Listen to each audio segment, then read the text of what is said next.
Right. For today's blog, I just want to say about, a message that I would love to tell my brother if he would listen, but, like I said, my brother and I haven't talked since 2016 after Shayla flipped out, and I guess the story is from what I overheard. Honestly, my parents never heard this. He told his drinking buddy that Shayla told him that she does not want to be around when I'm there, and I guess he said that she doesn't even want him talking to me. So, yeah, or they're through is what he told the drinking buddy. But, I don't want to say to Kevin, if you're telling your drinking buddy about a waitress being hotter and skinnier and this and that than Shamula, and you're saying that Jaime's girlfriend is still flirting with you, and you're saying, oh, Jaime's girlfriend is so much cuter than Shamula and this and that, you don't really love Shamula.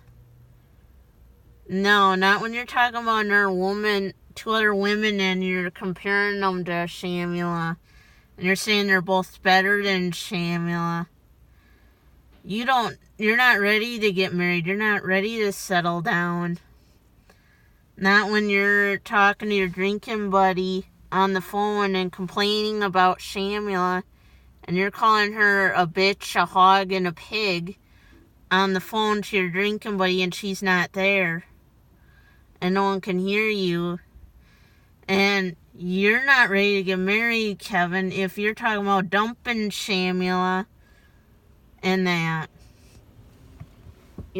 That's what I would like to say is, it's like, why don't you confess in front of family and Shanna what you've been saying on the phone behind her back and what you told me.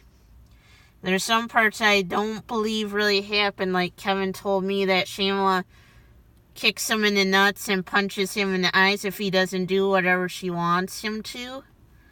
And because when he told me that, and I'm like, it's funny, you don't have black and blue eyes, really. You don't have a black eye.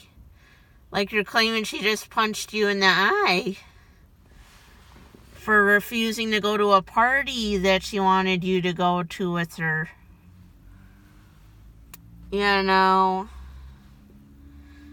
But knowing what she would say he made that up. And like I said, that's why I'm going to say it like this. She's going to accuse you of cheating, Kevin, because when she finds out you're talking about two other women and you're saying that you're allowing pretty much what you told your drinking buddy, Jaime's girlfriend, to flirt with you via texting you on the phone while you're working at Ashley Furniture. She flirts with you. And she flirts with you via private message on Facebook. Yeah.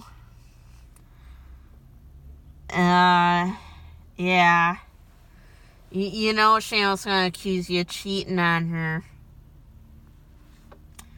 But like I said, there's times where I wished I would have taken that picture of when I caught Shamila cheating on Kevin.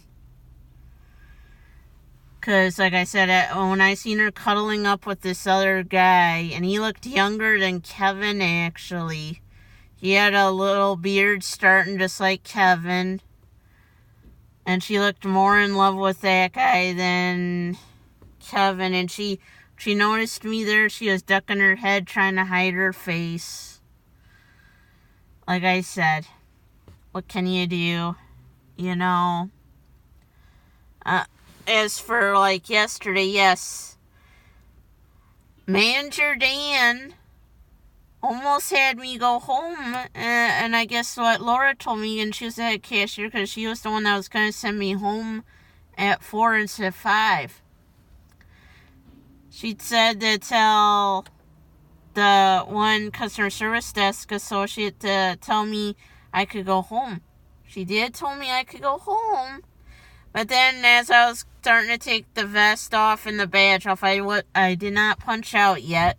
If I would have, they would have had me worked off the clock for an hour.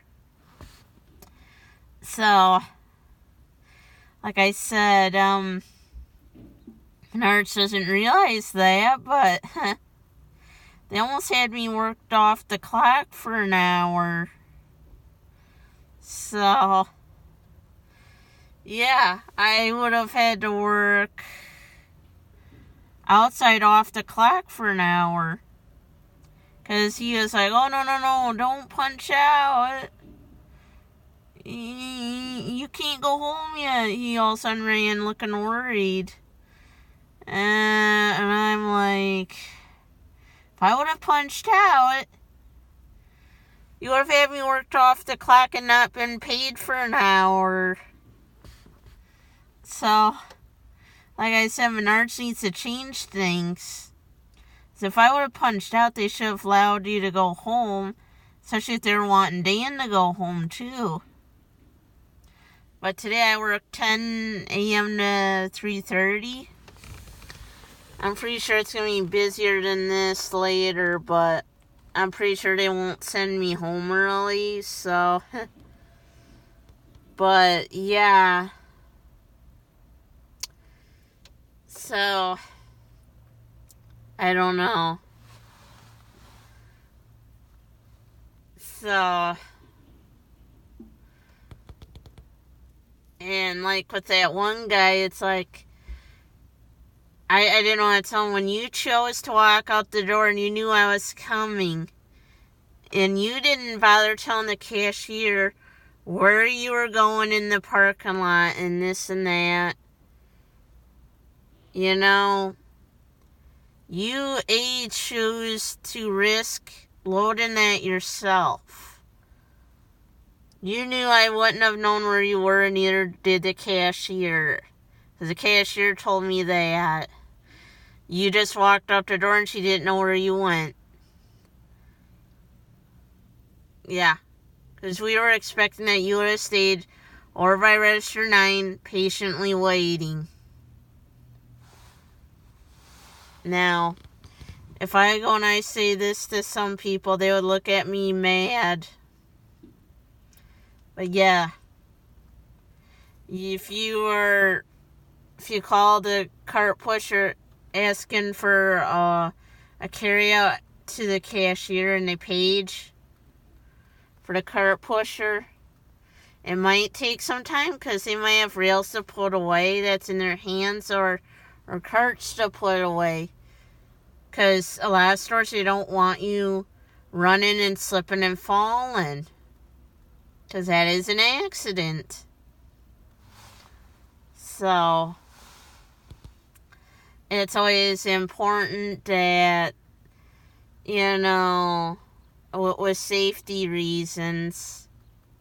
So if you call and ask for a carryout, please stay near that register and patiently wait. If you're in a hurry, you know, then go ask someone. It's just like, if you're too lazy to put a cart into the cart corral, go ask another person to put it in for you.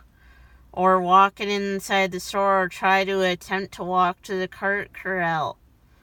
It's not good to leave carts on the curbs or on the curb, and because they could still get hit by a vehicle, or no one's going to be able to see around it when they're driving, and it doesn't look nice, you know? But,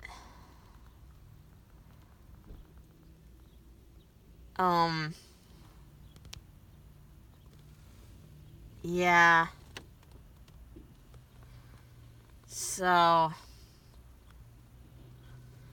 I don't think some people realize that. And like with my brother, it's like, when Shamla dumps you or you dump her and call off that wedding, it's like, why don't you just pray to God that the next woman is the one you're meant to be with? Don't even think about any other woman. Don't compare that one to any other woman, you know? That's what would be the best thing for you to do. Don't even go to me nor your drinking place complaining about that other woman. with whatever she's doing wrong, bring it up to her, talk it over, try working it out together, because eventually Shamla is going to find out that you've been bitching about her, Kevin, and I'm afraid she is going to flip out. She's going to be mad. She's not going to take this very well. She is going to accuse you of cheating on her. And I know you're going to accuse her of cheating on you. But, this all could have went a total different direction if you didn't say anything to me back in 2015. Let alone to your drinking buddies.